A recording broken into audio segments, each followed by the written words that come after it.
Be live any moment now. All right. Here we go. So, hello to all our listeners and watchers. Today, I have a very, very special guest, a dear friend, Dr. Yoel Tawil. Bienvenue. Baruch haba. Welcome. Merci beaucoup, Professor Rosenberg. Malheureusement, today we're doing it in English, Yes. but perhaps some autre fois we will do it in English or French. Glad. Oh, today's in English, right? Yes, today's in English.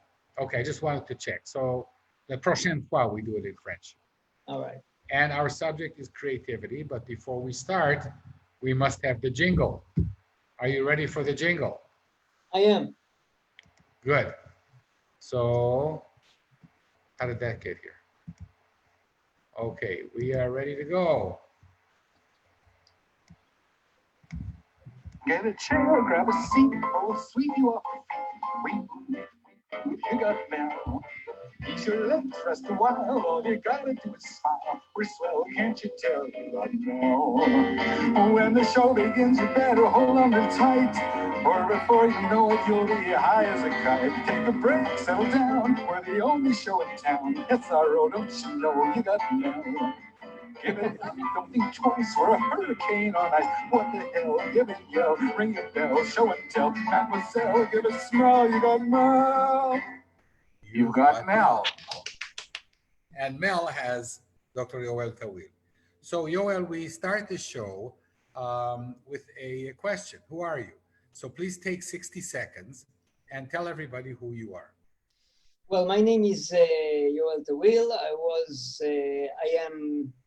I am an anthropologist, primarily interested in creativity studies and in medical anthropology. I am also a professional improvisational theater actor, which I've been doing for about 16 years now, and professionally a decade. I was raised in France, and it has been a big influence on me. And I live and work in Holon and teach at Ben Gurion University in Be'er Sheva and at HIT, the Holon Institute of Technology. And I know Mel for, let me see, I'm pretty certain almost 8 years. No, more. 10 years. 10 years, but it seems like 8 years.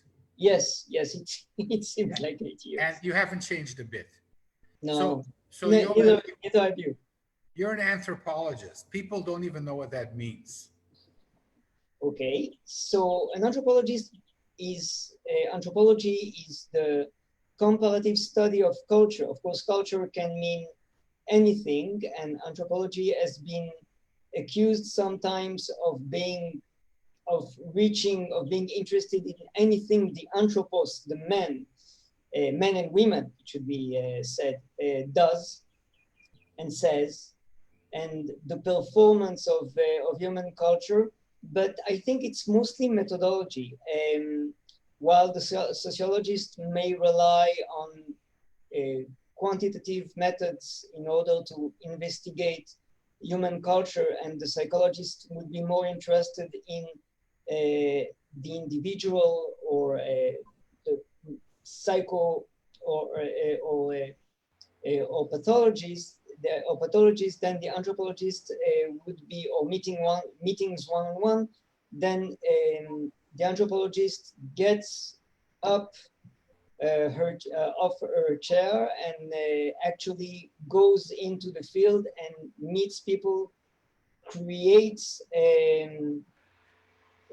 connections, forms social relations, and tries to gather from that information in the most informal manner. So I think that anthropology is the most true to life method of investigating human culture. So that's what anthropologists do. So the sociologist invites people to her office, and the anthropologist goes to Africa.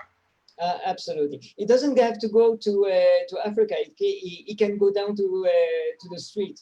Well, wherever people are. wherever people are. That's Okay, and people started in Africa, so why not go yeah, there?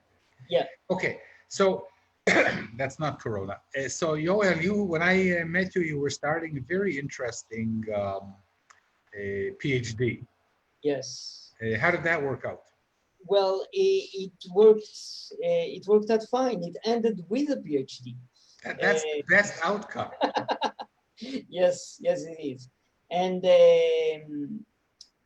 and thanks to you also. So basically, my PhD was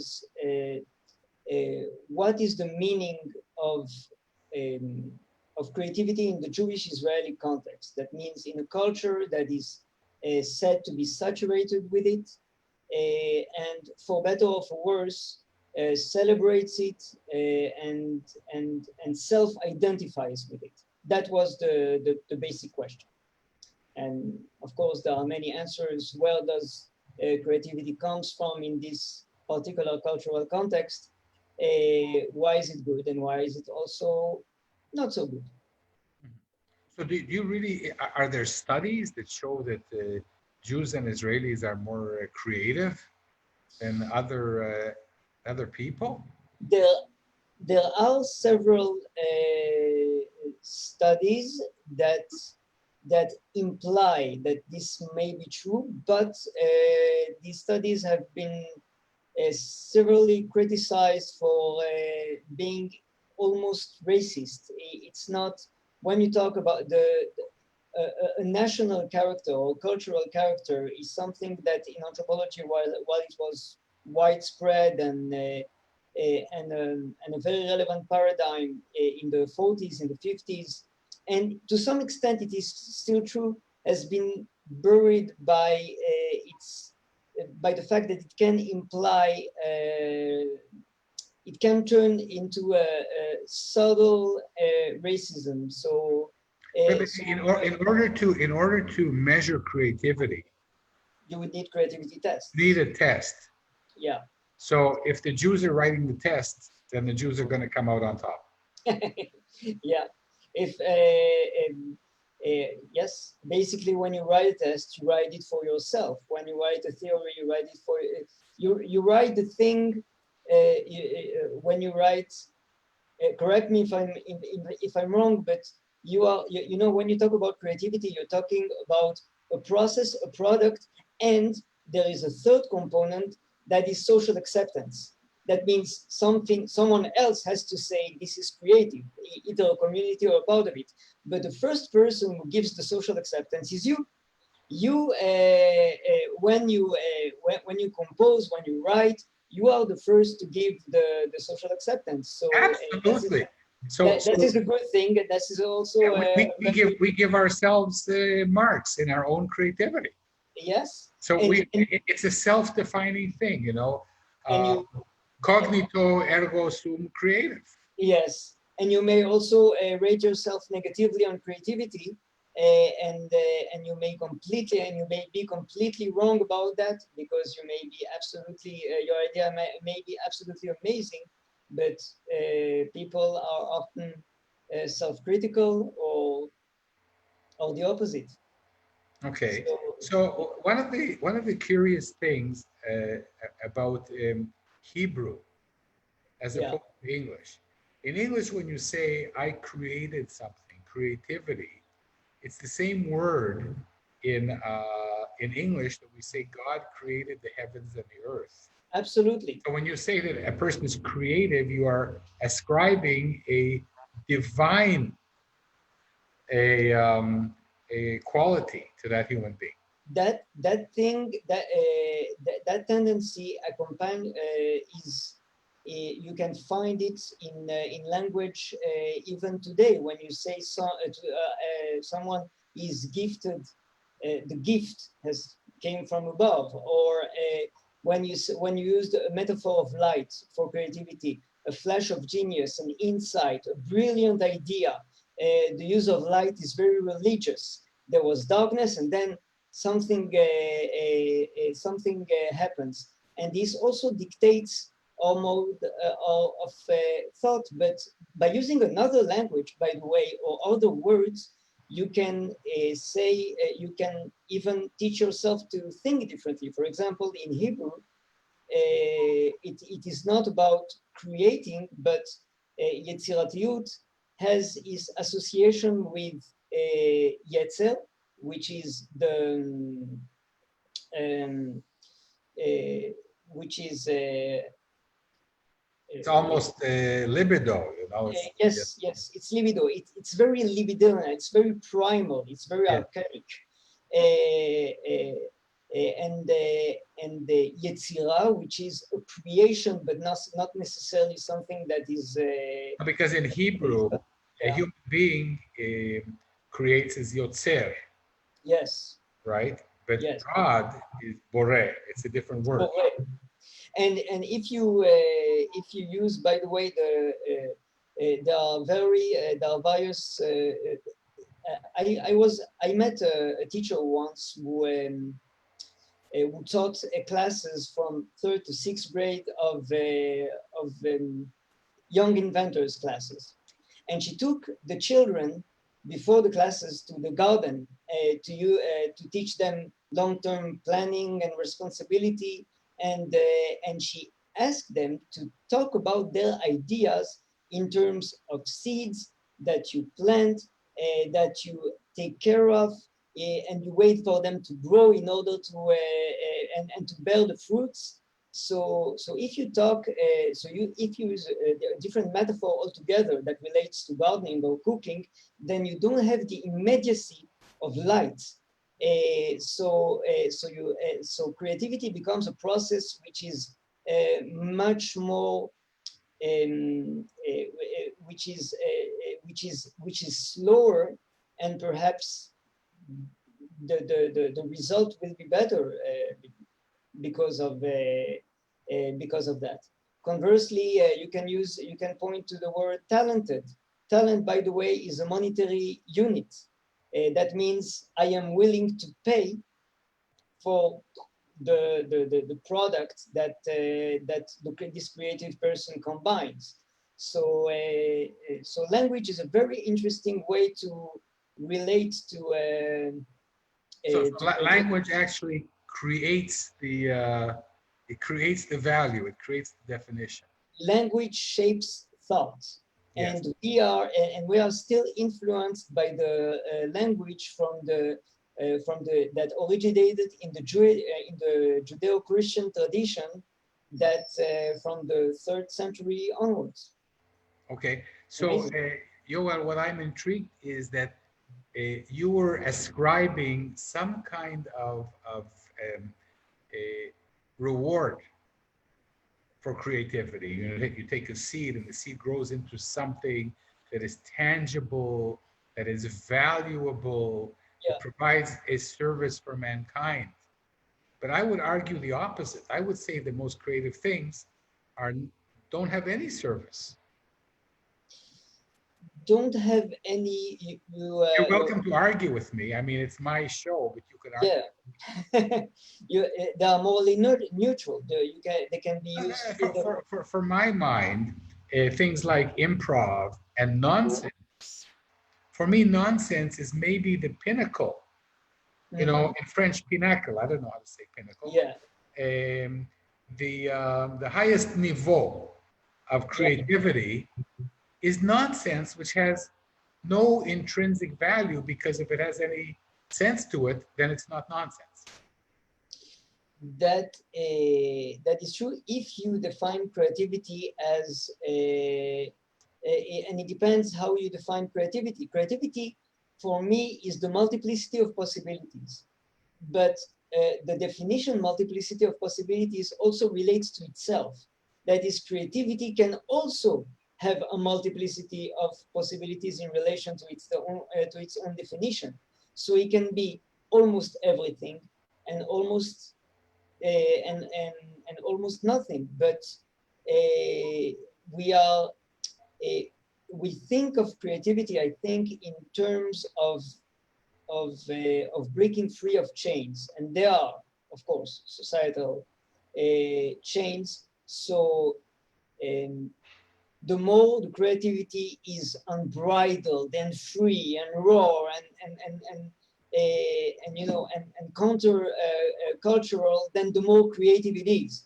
And in this sense, the nonsense is indeed the pinnacle of creativity. But and that's where the you know the cliche, the thinking outside the box comes from. But once you have attained Does this it pinnacle really? of Because creativity, I hate this cliche, as you know. I hate it too. But it's but I think it is it reflects its popularity, its over popularity and overuse reflects how that people think of creativity as something that happens when you're free. And in this sense, the pinnacle can be nonsense. But once you've reached that summit, then from that summit, you see another summit, which is the creativity that happens inside the box. Because rules also give us the possibility to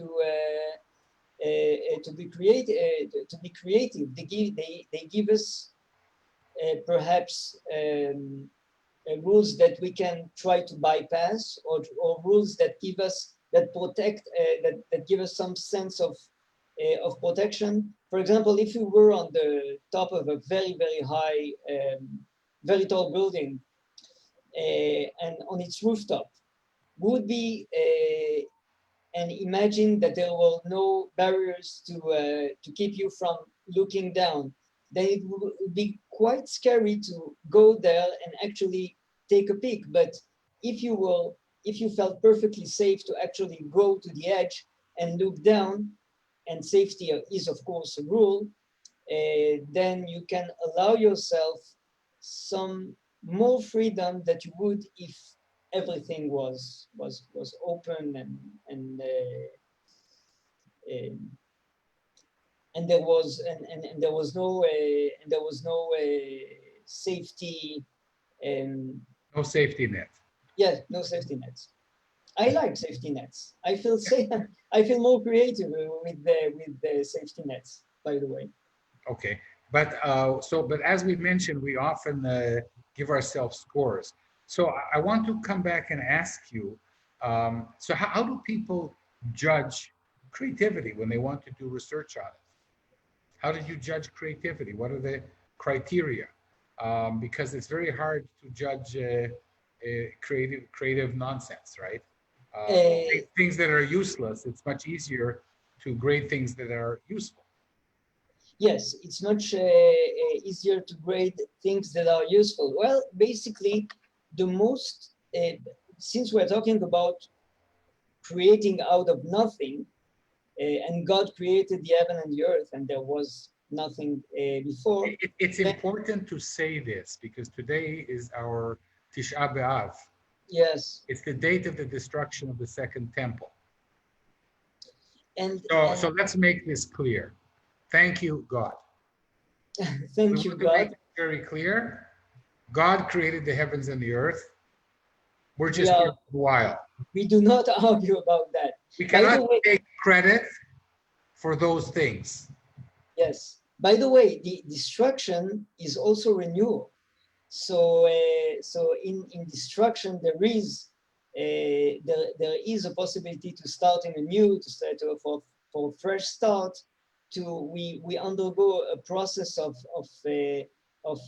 in which we a purifying process. Those of us who fast, for example, in order to come on the other side to get a new start, knowing, by the way, full well that in 1 year we will meet again in order to undergo another purifying process. Or not, as the corona may be. Or not. That's the thing about death. Resurrection is a bit difficult. Resurrection is a bit difficult, but when you're dead, until you're dead, you can renew. But there is something interesting about creativity and death. May I touch a little bit? Yes, I just want to say that I want to be a very creative dead person. So you go ahead and talk about it. When I'm dead, I want to be creative. that's I do believe I find it difficult. You're the biologist, so I don't know if the cessation of all biological functions means that there's nothing beyond. But there is something very interesting about the limitations of the human imagination. Most cultures, when you look at the mythology that surrounds death and the afterlife and depictions of the afterlife, they the, the, first of all, this is a question that men as obsessed over for millennia, and eventually it's a big blank space. Nobody knows what happens after that, and the depiction of the mythology of the afterlife shows that pretty much all cultures agree that what lies beyond is very similar to the afterlife is very similar to this life. And people tend to ascribe, the different, there will be pleasure and suffering, there will be punishment and reward. And even the pleasure is depicted in terms that are relevant to this world. You would be eating grapes and figs, and hear the playing of the harp, or burning, or have burning sensations as some form of punishment. But it shows that even when people think about death, they think of it in anthropomorphic terms. That is, they think of what lies beyond as something that pretty much resembles what we have here. And this shows the limitations of the human imagination, and you can use it to your advantage. For example, if you were to imagine a new kind of chair, of musical instruments, of phone that does not resemble anything that you know about those things, then you could be able to create something that does not that is not like it. Am I being clear? Not so much. Well, you're being perfectly unclear, and I love it. All right. For example, in the case of musical instruments, most of us know that there are musical instruments that you there is the woodwind section, the percussion section, the violins, and then so what musical instrument can we create that is none of those, that you don't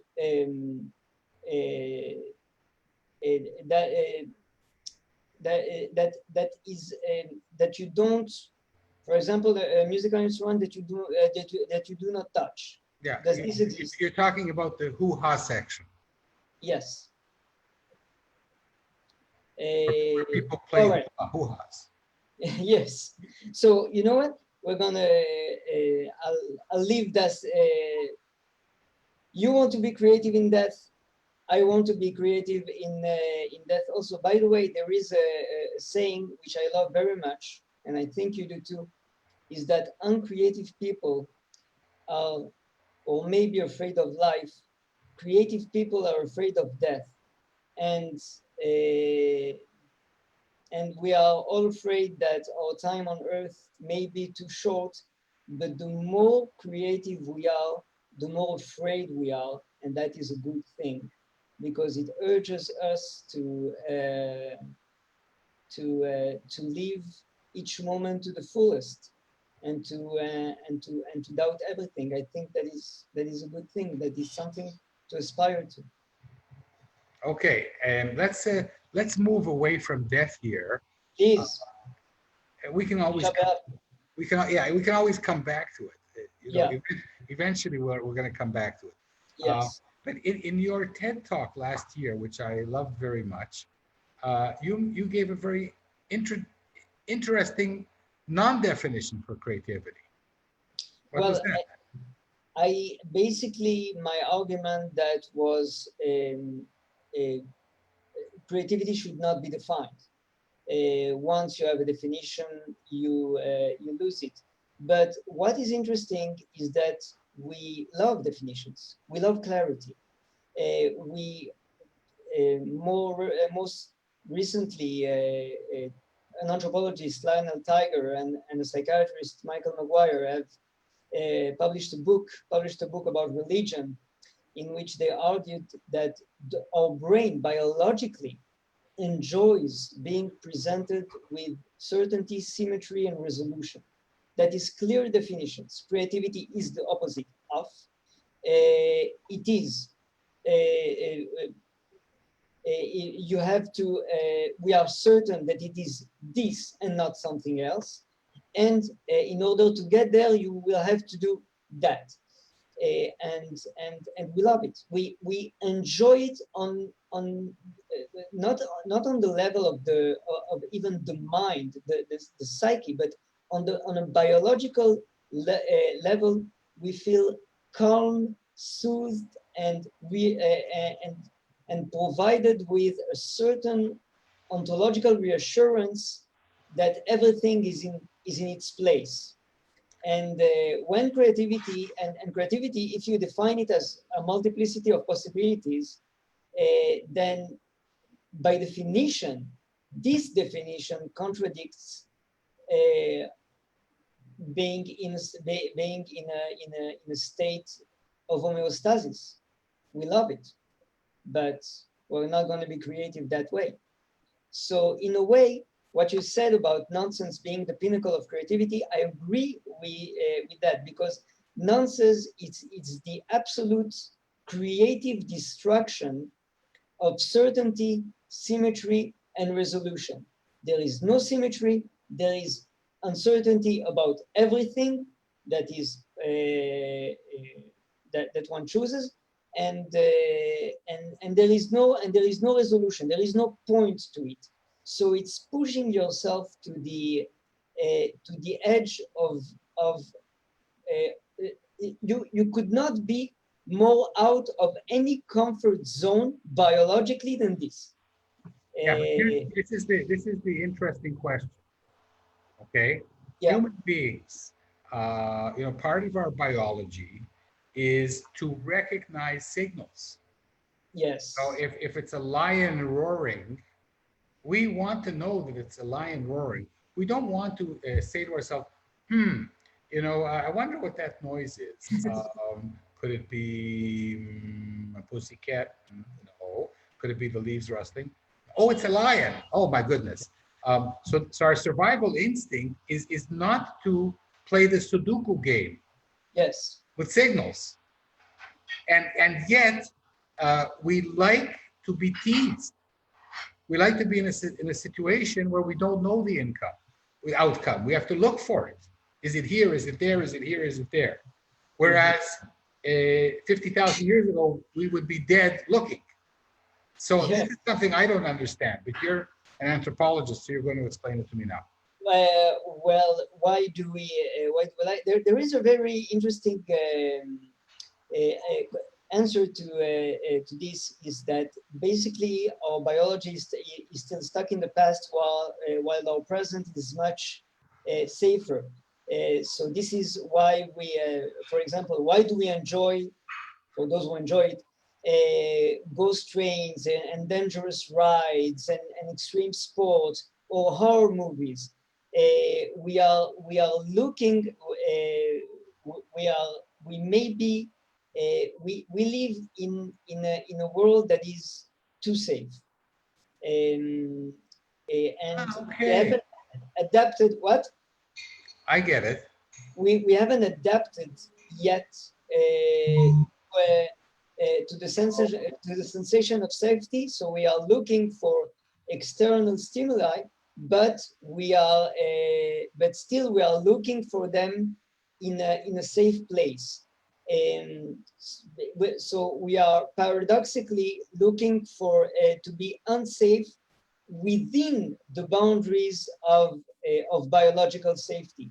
And this is where creativity comes in. When you can take, for example, all kinds of emotional risks, or risk public ridicule, or just have fun, or even risk losing money, but you would still you will still do it without risking, with the understanding that you're not risking your life. So I think that is one of the reasons why creativity is big. It provides us a sense of it's like it's some sort of extreme sports for the mind. Extreme sports for the mind. Yeah. So, because I'm thinking, you know, that 50,000 years ago, people didn't play chess. They had other creative. Yeah, other creative creative games. Yeah. So, I think that my last question then has to do. I want to tie this all back to improv and improvisation. Mm-hmm. So, in improvisation, you're on the borderline, always of appearing ridiculous and failing, because you don't always know that this is leading to something funny, to something amusing. It's like being a stand-up comedian. Oh, that's also the pinnacle of creativity. I agree, and then I will say, and then I would like to say two things. In improv, you know, in morality, you can either be a deontologist or a consequentialist, and for one time, a lot of times when you're being an improvisational in improvisation, the question is, are you improvising, or are you doing something that you know what the punch, for example, is going to be of a certain scene, but the audience doesn't. You know it, but the audience doesn't. It's like kind of a magic show. The technical solution is quite simple, but it appears like magic. So that's one part of creativity, in which, by the fact that the process is hidden, the product is much more impressive and gains social acceptance. In But you contradiction, and I know that that's not real creativity. yes, When the stand-up comedian or the yes, improv, he knows that he's going to say something that he's planned and pretend that it's spontaneous. yes, and pretend that Like in a jazz solo, yeah, many musicians, famous musicians, know what they're going to play. And idiots like me really improvise, and it doesn't come out as good. that, so that is and that leads to another interesting question: is creativity always needed? Sometimes maybe maybe fake creativity, if the consequences are that it leads to a good product as far as the audience is concerned. Maybe fake creativity is better than real creativity, but you don't agree with that, and I don't agree with that either. That's just one possibility. If you believe that the moral value of a creative act, in the sense that it is true, it is also good, then real creativity that is without being without that is creating without safety net is an emphasis on the process, and there you have the real and true creativity. And this, by the way, I heard there was a very interesting anthropology professor in the University of Haifa named Yoram Carmeli, which his subject was the circus, and he said the acrobat does not jump from one stable point to another, but is always between unstableness. That is from one unstable point to another unstable point. And once that's beautiful. And once you are, and once you do not, and once your leap is not made to, comes from, not from the need to make the leap from point A to point B, in which you will be able to stand without any problems. The fact that you are forced to leap from instability to instability generates true creativity, and that was a poetic, a beautiful poetic definition, which I like very much. I love that. In another context, when we were talking about failure a few months ago with a different group of people, one of the observations was that when people walking is a total imbalance. You're never stable when you're walking. You're always in an unstable situation. Yes. And some, by the way, some anthropologists have pointed out that people are creative by nature. That means that the very act of, for example, if I try to imitate your signature, I would. I would, my nature would be to write it differently. I would be forced to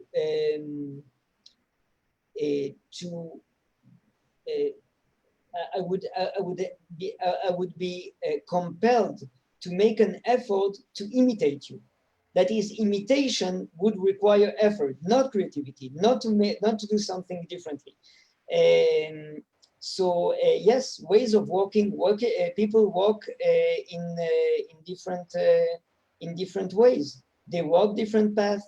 And even when you have to, you know, there is a rock and you have to bypass it, then that's another. When we were kids, when we were mean kids, the Yeah. moment you do something when somebody's walking and they don't notice, Mm-hmm. they fall over. Yeah. So maybe this is a metaphor for our lives, that we go from instability to instability.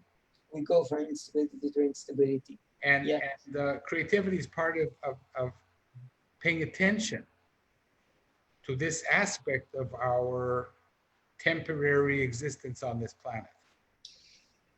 And maybe an acknowledgement that at the end of the day,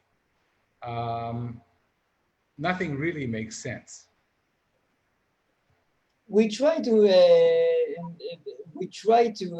make sense out of it, but I think that one of the things that I learned from, and that I think that was very, very important, and I think that is celebrated in the high-tech sector in Israel and elsewhere, was the equal caloric content, I would say, or importance of successes and failures, in the sense that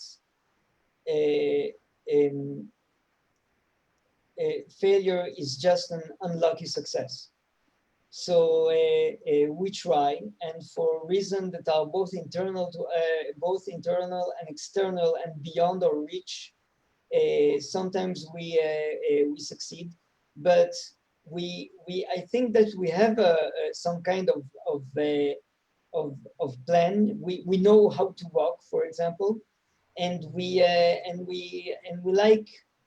80% of the map, but once you don't have, and the 20%, the 20 remaining percent are creative, and that's where creativity comes from. And a guess is as good as any other. So what you and that's where the wisdom of celebrating failures come from. does it mean that we have just a little bit of time on this planet and all things are equal? There's still a tiny bit of difference between failure and success. It's better to be, as Woody Allen said, being rich is better than being poor for financial reasons, even for financial reasons. So I think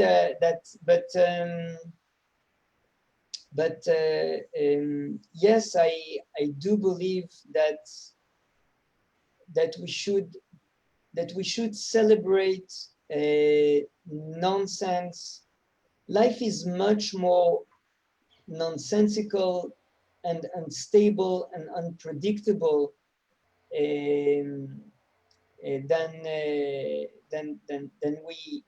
we tend to think. We have a psychological bias, which is an illusion of control. We think we control our fate, but eventually it's only when you get to a certain point that you look back that you see how you got there. Or a coronavirus steps up to the bat. Or coronavirus steps up. And this is a good place to quote Paul Simon, who said that we believe that we're, driving down the highway, when in fact we're slip sliding away. Yeah. So let's hope that we get back on the highway. Yoel, it's always wonderful to talk to you about creativity. I'll just tell the audience that you, on one occasion, completely changed the way I look at this subject. And maybe we'll talk about that another time. Maybe when you interview me. This has been remarkable. And do you want to say anything ridiculous before we sign off? Anything ridiculous? Wow. Yeah, I'll say anything ridiculous. Never take me seriously. About anything. For a PhD, that's yeah. That's pretty serious stuff. Yeah. Yeah. Yoel, thank you very much. Be healthy, be wealthy, and make a lot of unlucky successes and a few lucky ones. Well, I wish you the opposite. A lot of lucky successes and just a few unlucky ones. Thank you, and I wish you and everybody good health. And may the muses always be with you. Thank you very much. Bye-bye.